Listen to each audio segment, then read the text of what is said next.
Monsieur le Président, chers collègues, Mesdames et Messieurs, c'est très difficile d'avoir un propos original et singulier après cet après-midi très riche. Donc, bonne nouvelle pour vous, je vais être très, très brève. Mais simplement pour dire que notre session, par bien des aspects, revêt une dimension exceptionnelle. D'abord par le sujet qui nous rassemble cet après-midi et qui dépasse largement les préoccupations de notre institution. Et ensuite, le choix d'organiser ce débat à Brest. Vous avez dit, Monsieur le Président, mais il faut le signaler que Brest a 2 pas d'une rade dont tant d'histoires, tant d'aventures dans l'histoire humaine ont démarré ici. Brest, où les Brestois et les Brestoises ont toujours su de refuser le fatalisme et prendre leur destin en main. Donc, belle initiative, Monsieur le Président, cher Loïc, d'organiser ça ici. Et au-delà de notre métropole, je pense que c'est toute la Bretagne occidentale qui est honorée. Par le biais de cette Braescope, la région convie les Bretons à une nouvelle grande aventure humaine. Toutes les mesures des scientifiques de cet après-midi, dont j'en reviens pas, démontrent que notre région est et sera impactée par cette mutation du monde. Donc il faut que nous nous préparions dès aujourd'hui.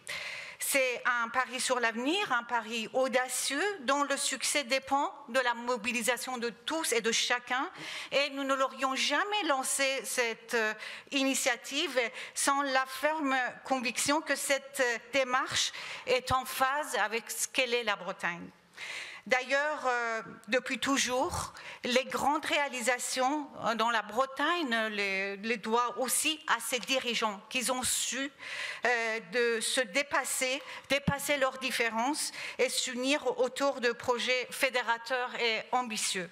Ce qu'on a appelé le modèle breton de développement, qui est le fruit de cette coopérative et mutualiste. C'est la grande aventure de l'Office central de Landerneau, qui a été créé en 1911, qui a contribué de sortir la Bretagne de la misère. Et après, ils se sont succédés des mouvements des années 60 qu'on appelle le miracle agricole breton, ce mouvement mutualiste qui a fait tant de choses pour la Bretagne. Certes, ce modèle est aujourd'hui à réinventer. Nous devons donc tenter d'être visionnaires en imaginant de nouvelles solidarités, de nouveaux comportements, de nouvelles formes de gouvernance, de nouvelles organisations. Et la Bretagne a toujours eu le génie de l'horizontalité. Il reste plus vivace que jamais. J'en veux pour preuve le dynamisme incomparable de son mouvement associatif. J'en vois beaucoup de militants associatifs dans la salle, des activités bénévoles, ils sont 3 fois plus développés qu'ailleurs, et enfin le poids sans équivalent qui représente le secteur de l'économie sociale et solidaire. Enfin, l'ESS, quoi. J'ajouterai à cela la force inégalée d'un sentiment d'appartenance qui incite à se dépasser pour le bien de la communauté. Sens de responsabilité, l'esprit de solidarité, envie de Bretagne, les conditions sont réunies pour que notre Braescope rencontre un réel succès. Mais les défis que notre session traite aujourd'hui ne sont pas régionaux, ils ne sont même pas nationaux, ils sont en réalité mondiaux. Aucun État, aucune région, aucune ville ne pourra gagner seul les batailles qui s'annoncent, mais le renoncement d'un seul d'entre eux serait la défaite assurée pour nous tous. Et dans ces domaines, l'action collective n'est pas une option, c'est un impératif.